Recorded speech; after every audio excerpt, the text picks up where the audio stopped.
Olá, boa noite. Boa noite. Brasil cria quase 100 mil vagas de empregos com carteira assinada no mês de novembro. Aqui, sabe? TSE aprova punição e multa de até R$50 mil para candidatos que divulgarem fake news nas próximas eleições. E você vai ver também. João de Deus é condenado a 19 anos e 4 meses de prisão por abuso sexual de 4 mulheres. Mais de 300 vítimas já denunciaram o médium. Polícia Federal indicia 6 hackers e conclui o inquérito sobre a invasão de celulares do ministro Sérgio Moro e de autoridades. Polícia russa investiga ataque de atirador contra a agência de inteligência do país, a FSB, antiga KGB, em Moscou. Uma pessoa morreu e 5 ficaram feridas. Mundial de Surf, 2 brasileiros disputam a final e o país vai conquistar o 4º campeonato em 6 anos. Essas e outras notícias você acompanha em instantes no Rede TV News.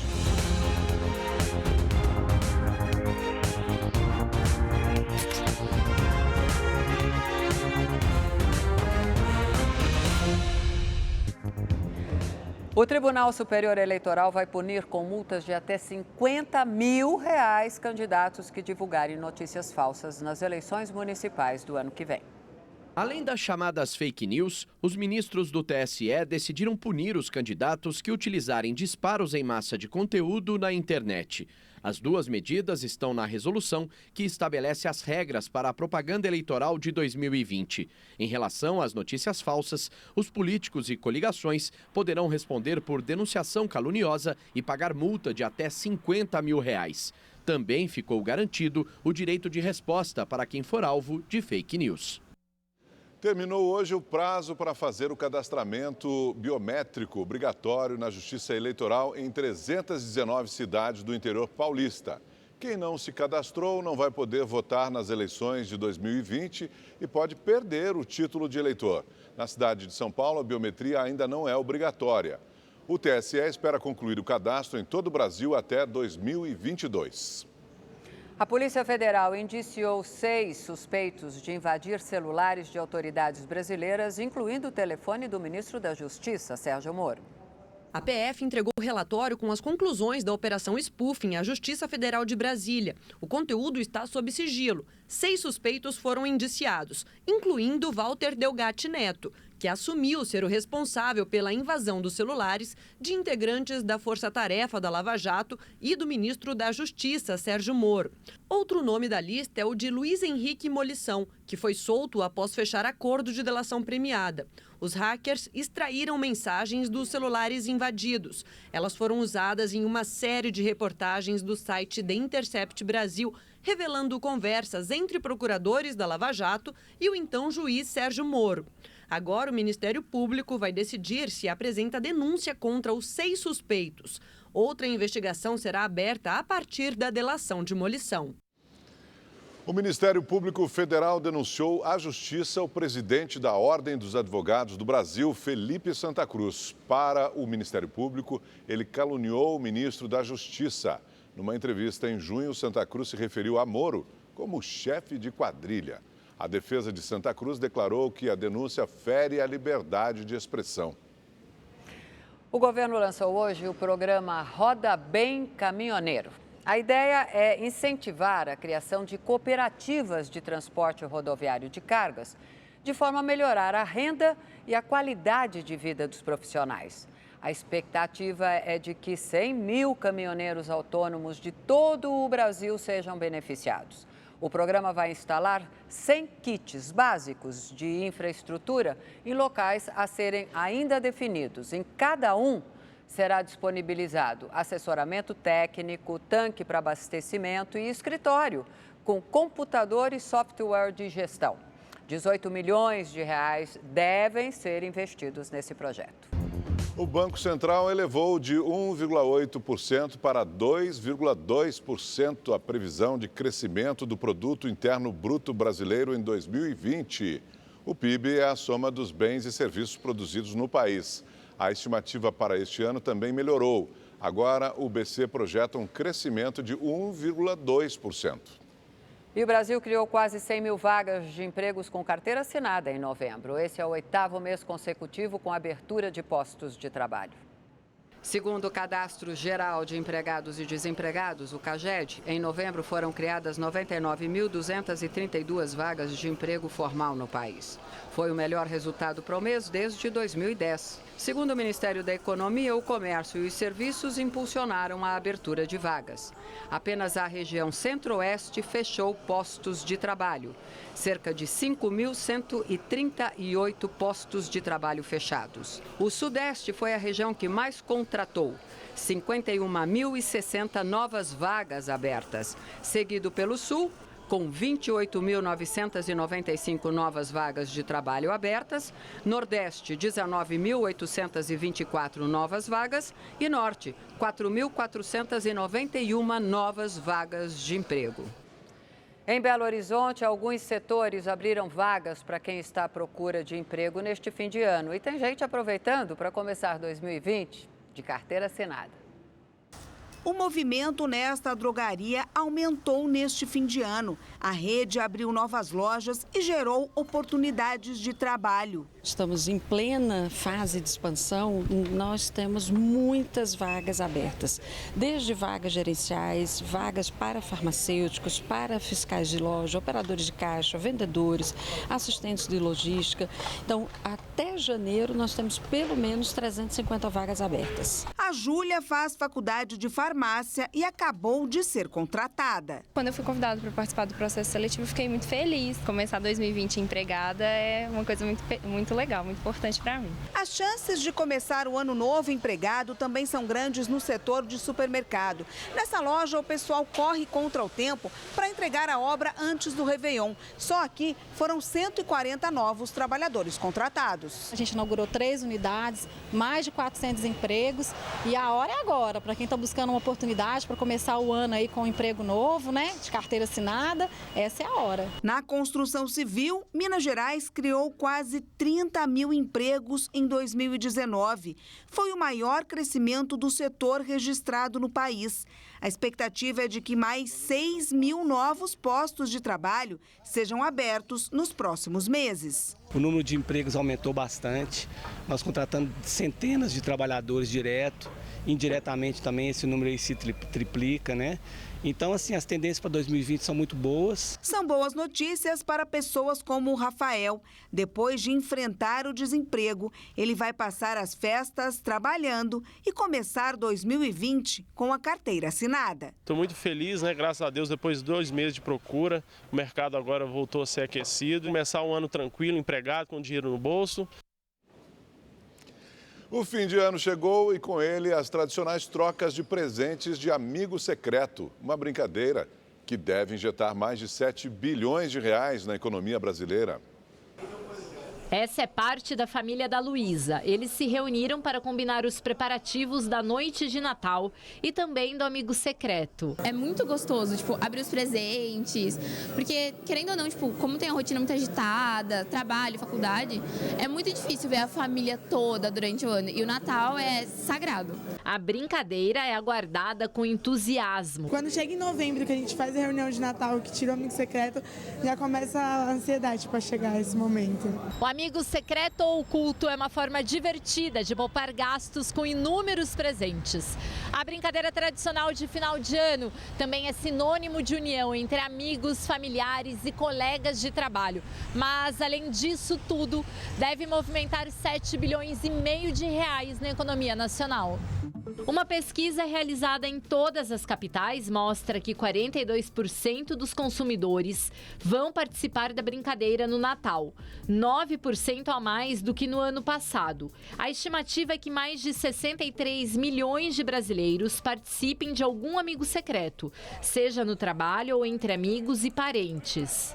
Ah, quer saber a média de preço dos presentes? R$ 67,70, segundo a pesquisa. A média de gasto por presente vai ser de quase R$ 68 e esse consumidor consegue presentear uma única pessoa, mas comemorar com um grupo de amigos ou familiares. É uma forma muito interessante do consumidor fazer uma economia e ainda assim participar dessas comemorações de final de ano. Ou seja, todos comemoram e o bolso agradece. Ninguém deve entrar nessa brincadeira sem antes pesquisar se o preço do presente do amigo secreto vai de fato valer no orçamento. Vereadores do Recife aprovaram o aumento dos próprios salários em quase 30%. Com o aumento, o salário dos vereadores passará de pouco mais de R$14 mil para quase R$19 mil. É o primeiro reajuste em 8 anos. A medida aprovada por 22 dos 39 vereadores foi votada sem discussão com a sociedade e deixou os recifenses indignados. Isso é um absurdo muito grande. Para aumentar nosso salário é uma grande burocracia. Eles aumentam como eles querem aumentar. Quanto é para dar aumento à população, eles brigam entre si, mas entre eles, no instante, é rapidinho. Eu acho bastante elevado, né, um valor para eles, que já tem um bom salário, né? Eu acredito que a população deveria ser mais repensada, essa questão do salário mínimo, das necessidades das pessoas em geral, né? Principalmente nessa crise que estamos vivendo. Diferente de um projeto de lei, a proposta de reajuste salarial dos vereadores é um projeto de decreto legislativo, que tem eficácia de lei e não precisa nem seguir para a sanção do prefeito Geraldo Júlio. Este projeto foi proposto pela própria mesa diretora e já entra em vigor na próxima legislatura, em 2021. Além do salário base, os vereadores recebem outras verbas, como auxílio à alimentação, auxílio gasolina, verba para correios e telefone, auxílio paletó, verba indenizatória e verba de gabinete. Penduricalhos que totalizam um custo individual de mais de R$85 mil por mês. Recife é uma cidade empobrecida, com pessoas que estão passando fome à véspera do Natal e é a capital brasileira do desemprego, com 150 mil pessoas sem ocupação. E esse debate tem que ser feito com total transparência, o que não ocorreu. Nossa reportagem foi até a Câmara Municipal, mas nenhum vereador que votou pela aprovação da medida foi encontrado.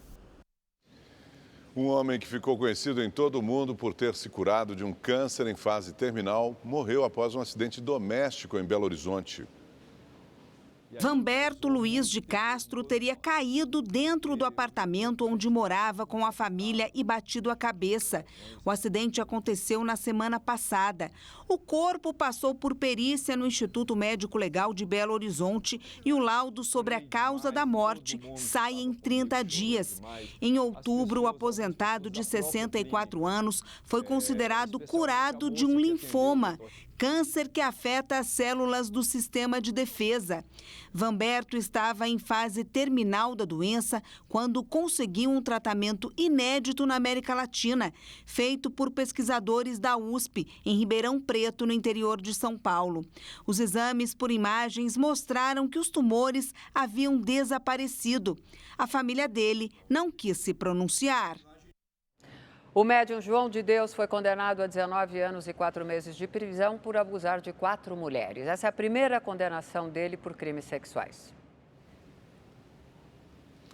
O homem acusado de entregar uma bebida que causou a morte de 4 moradores de rua em Barueri, na Grande São Paulo, deixou a prisão.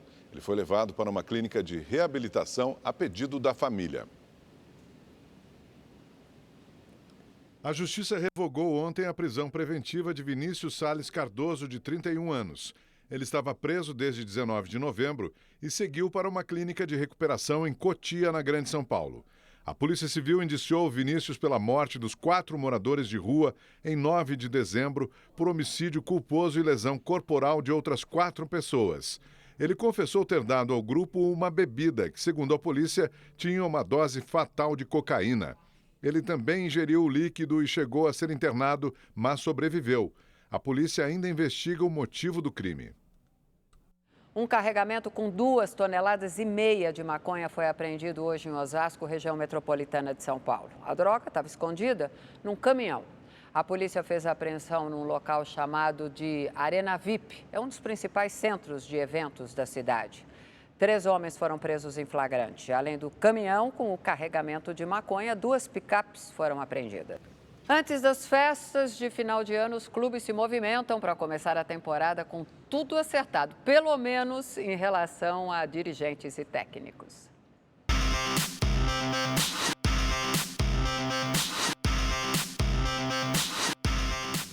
Assim que acabou o curso para técnicos da CBF, o Grêmio tratou de renovar com Renato Gaúcho. Em reunião no Rio de Janeiro com Romildo Bolzan, presidente tricolor, Renato acertou aumento salarial de 10% e tranquilidade até o fim de 2020. Um dia muito feliz de ter renovado meu contrato por mais uma temporada com o Grêmio. Agradeço ao presidente. Estamos trocando muitas ideias para que a gente possa fortalecer ainda mais o nosso grupo em busca de títulos para esse ano de 2020. O Internacional está de técnico novo. É o argentino Eduardo Coudet, também conhecido carinhosamente como Chacho. Coudet firmou contrato até 2021. Assim que é um lindo desafio e bueno, vamos a hacer todo lo posible para armar un equipo que esté a la altura de lo que significa el club y su historia, ¿no? Quem ainda não desistiu do Brasil é Jorge Sampaoli. O ex-treinador do Santos conversou hoje com representantes do Atlético Mineiro e quem sabe pode pintar no Galo em 2020. O Palmeiras apresentou Anderson Barros, novo executivo de futebol. Ele estava no Botafogo e vai ocupar a vaga de Alexandre Matos. Quem trocou de uniforme no clube foi Edu Dracena. Aposentado dos gramados há menos de um mês, o ex-zagueirão vai agora cumprir a função de assessor técnico. Eu respiro futebol, gosto de futebol, então vai ser mais um desafio na minha carreira, como tantos outros, e eu acredito que eu possa ter tanto sucesso como eu tive jogador, como agora com uma nova função.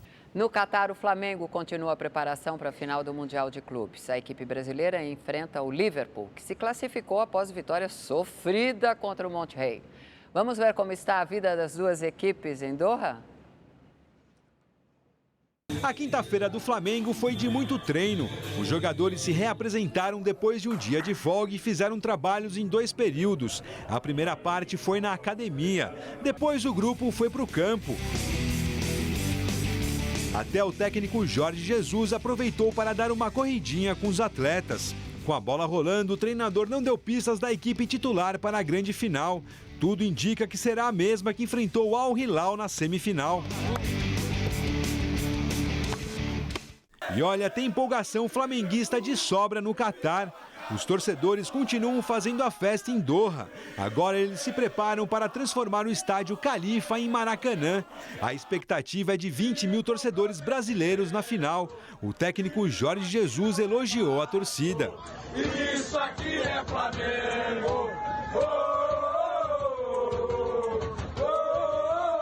É bonito se conseguirmos ter 20 mil torcedores aqui no Catar. É mais um sinal de força e de paixão dos torcedores do Flamengo. O Liverpool também iniciou os trabalhos para a partida decisiva. Ao contrário do Flamengo, os atletas fizeram um treino leve. O técnico Jürgen Klopp tem problemas para montar a escalação. Os zagueiros Matip, Lovren e os meias Rinaldo e Fabinho estão machucados. Van Dijk ainda é dúvida para o confronto. Flamengo e Liverpool disputam pela segunda vez na história o Mundial de Clubes. Na primeira, em 81, quem se deu melhor foi o Flamengo. Agora os cariocas têm a chance de conquistar o bicampeonato contra o mesmo adversário. Boa sorte, Flamengo. Nos Estados Unidos, o goleiro Jean foi solto após passar a noite na prisão por agredir a esposa. Ele disse no boletim de ocorrência que a discussão começou por causa de ciúmes. O atleta foi liberado e já pode voltar ao Brasil. Alguém me ajude. Já acabou de me bater. Ai, meu Deus. Esse vídeo em que Milena Benfica, a esposa do goleiro Jean, aparece pedindo ajuda e com o rosto machucado, foi postado na madrugada desta quarta-feira de Orlando, nos Estados Unidos, onde a família passa férias. E olha o que Jean acabou de fazer comigo. Alguém me ajude. Jean acabou de me bater. Ai, meu Deus. Milena postou também mensagens que trocou com o marido. Na conversa, Jean escreve que Milena acabou com a carreira dele e que as filhas vão passar fome. No boletim de ocorrência, Milena relata que levou 8 socos do jogador.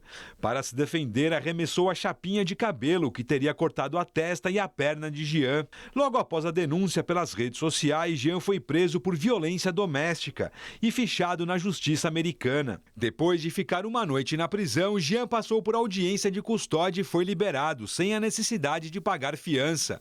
Apesar de poder voltar ao Brasil, o processo na justiça americana continua. Em nota, o São Paulo disse que já decidiu sobre o futuro do atleta, mas que por causa de questões jurídicas, somente após as férias a decisão vai ser comunicada. Jean tem 24 anos, é baiano e chegou ao São Paulo em 2017 como um dos principais nomes para substituir Rogério Ceni. No tricolor, Jean não conseguiu se firmar como titular. No começo do ano, o atleta foi afastado do São Paulo por indisciplina, após abandonar uma reunião entre jogadores e a diretoria do clube. No final da tarde, o São Paulo rescindiu o contrato com o Jean. Morreu hoje no Recife um dos mais importantes artistas brasileiros, o ceramista Francisco Brenan. Ele era conhecido como o mestre dos sonhos. Francisco de Paula Coimbra de Almeida Brenan nasceu no Recife em 11 de junho de 1927. Bem jovem, começou a trabalhar na Cerâmica São João, como aluno informal do escultor Abelardo da Hora. Conhecido por gigantescas esculturas, Brenan foi o responsável pelos monumentos do Parque das Esculturas, um dos principais pontos turísticos do Recife. A principal obra no complexo é a Coluna de Cristal, com 32 metros de altura e confeccionada em argila e bronze. Ela pode ser vista do Marco Zero da cidade. O pernambucano, de 92 anos, morreu no final da manhã de hoje no Hospital Português do Recife, devido a complicações de uma infecção respiratória. O sepultamento de Francisco Brenan será amanhã, no cemitério Morada da Paz, em Paulista, no Grande Recife. O Rede TV News fica por aqui. Uma boa noite para você. Uma boa noite e até amanhã.